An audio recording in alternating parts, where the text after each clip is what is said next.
And welcome back, everybody. Cuthbert Langely joined with Dr. Friday, asking questions about taxes. Always a really hot button issue that people have a lot of questions about. So if you have one, give us a call. The number there, 737-7587. We're joined right now with Julie, who's on the line. Julie, good morning. What's your question? Hi, it's me again. That's right. I have a 18-year-old son. He turned 18 last November, and he just graduated this past May. 2015, and I was just wondering, will we still be able to claim him in our taxes for part of? Actually, you'll get to claim him the whole year. And, you know, if he goes off to college or if he's still living in the house and he's making less than $6,000, you'll be able to continue to claim him. If he goes to work and makes more than $6,000, then you're going to have to meet the household. Do you pay more than 50% of his actual upkeep and care? So there is a little calculation on that one. But most of the time, you know, especially if they're 18 and they're just getting on their feet, then, you know, nowadays, you know, community college, great concept. They got some free things out there. Great way to get a few more credits to your name, if nothing else, and being able to move forward. But either way, whatever his dream is, my suggestion is yes, from you as a parent, as long as he's making less than $6,000, you can definitely claim. If he makes more than $6,000, you do need to sit down and figure out, you know, how much are you paying for all these different things, car insurance and all that. And if you're paying more than 50% of his care, he's still a dependent. It's always great when you say the word free or the word credit. Absolutely. I know. Don't you like those words? Those are great words. Absolutely. Linda joins us right now online too. Linda, good morning. What's your question? My question is, well, I have been told in the past, if you had property and you sold it, and it was the first time you'd ever sold any property, that you wouldn't have to pay capital gains. Okay, true or false? That's a false. That's one of those myths we need to put an end to really quick. Now, here's what they might be talking about if they were at all on spot. If you own a home, and this has nothing to do with first time or not, but if you own a home, your primary residence, obviously we have a credit of $250,000 for an individual, $500,000 to a married couple, and you have to sell for more than those dollar amounts or profit more than that on those, and then there's no taxes. But if you're selling property, it doesn't make a difference. If you hold it for more than a year, you're going to pay long-term capital gains. If you hold it for less than a year, you're going to pay ordinary income tax. And don't forget, if you profit more than $200,000, you're going to pay the new Medicare tax of 3.9. So, you know, bottom line is you don't want to miss, because there's going to be a 1099-S, I believe it is, that's going to report to the IRS that you sold property. It's that simple. So it's not one of those things that's going to go under the radar. Good to know. Good to squash that rumor. Yes, right that's one. See, we accomplished something today. Look at big. us. We just smashed it. Great team.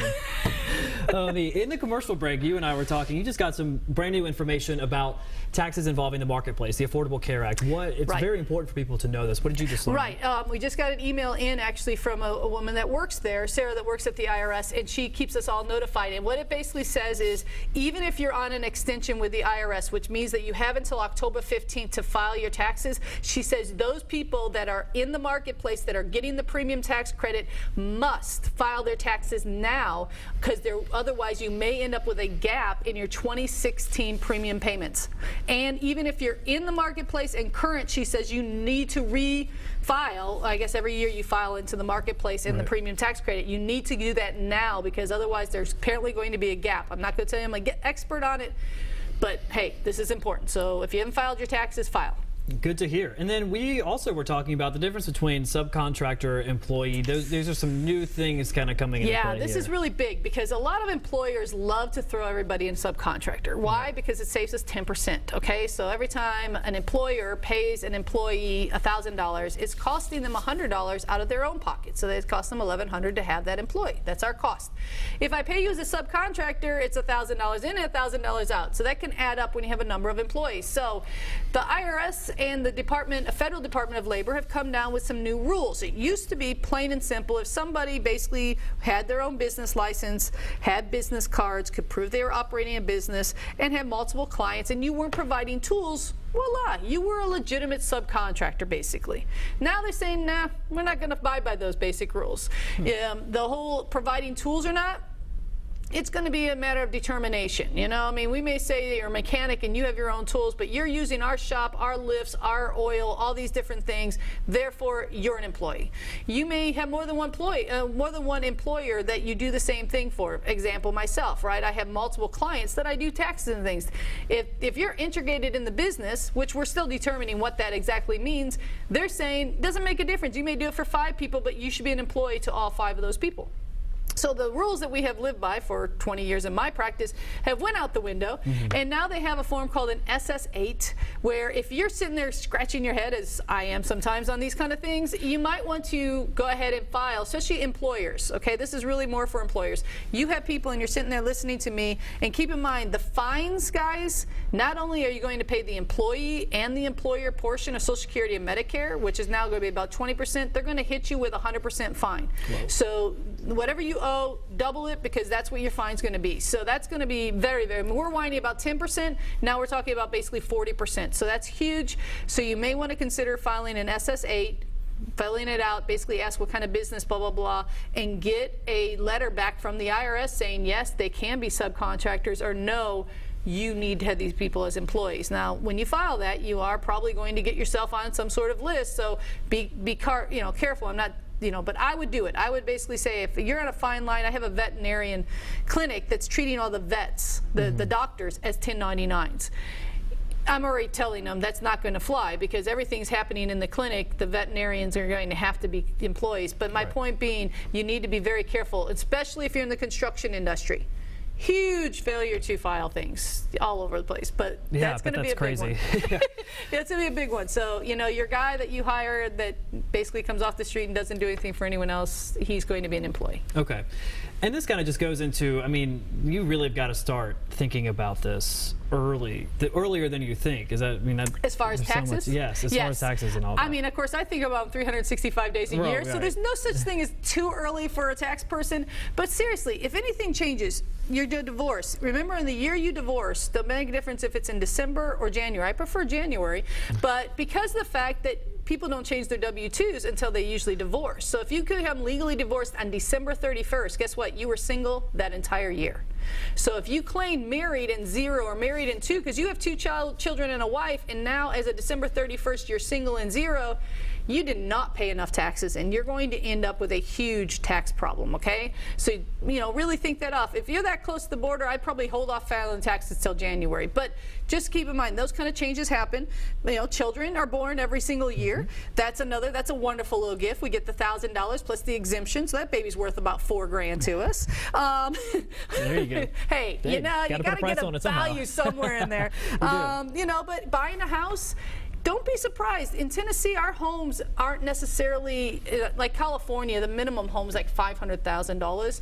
In Tennessee, some of the people are buying $100,000, $150,000 homes. Your mortgages might not be enough for a married couple. You have to have more than $12,600 in write-offs. Your mortgage may not be high enough, along with property tax and sales tax, to itemize. So buying a home may not mean you're going to save tax dollars. Is all I'm going to say on that. Okay. And as we talk more, the technology continues to grow. It changes. I like technology. Yeah, but you do. I bet it makes your life a whole lot easier. With TurboTax, Intuit, those type of software programs, if people have worries, is that the best route to go? Or what is the best route? I don't know. I mean, obviously, I'm not an IT expert, but I do use a professional version of Intuit. We're certified QuickBook advisors, so we stick to all their products. I've never yet had a problem. Doesn't mean, knock on wood, that it won't happen. We've all heard where there was files downloaded, IRS has lost laptops. God knows. What was it, Target, I think my sister got a notice from, because they had a break-in of some sort. So, I think we can only worry. Maybe you should have, one of those identity thefts. I know I have one, that kind of just watches your credit to make sure nothing happens, because I don't think we can actually totally shield ourselves nowadays with technology and everything. So I think the only way is to basically have a shield between your credit and all those awful things that could happen. Okay. And if you're filing on your own, what are some things you cannot miss, the things you've got to take into consideration, because it really could mess you up in the long run if you don't think about it? Well, probably more single moms, or if you're married. And I have a couple things. One, if you're a married couple and you're sitting there going, but if I check head of household instead of married filing separately, I get a lot more money back. Yeah, that's because you're not head of household, okay? Keep in mind, head of household is truly, it can be an adult with a parent at home. If you're taking care of mom or dad, that child, and even if they're in a nursing home, you could still theoretically maybe file head of household. A single person is a single. Now, the woman called earlier, I think it was Jenna or whatever, she said she had an 18-year-old son. He may work and actually make $5,000 or $6,000 and have federal withholding. Make sure on that tax return you check off that you are going to be claimed as a dependent of someone else. You won't get your exemption. You'll still get 100% of whatever you paid in on federal withholdings back, which is why we do those returns. We don't like the government to have any more money than they have to, but those are the kinds of mistakes that happen. And then if that mistake doesn't, if he files his own online, he just checks off and does his thing, mom's going to lose that write-off. And then you have to go back and amend his, and you have to file an extension on mom because it'll take him 6 weeks or 8 weeks to get something fixed.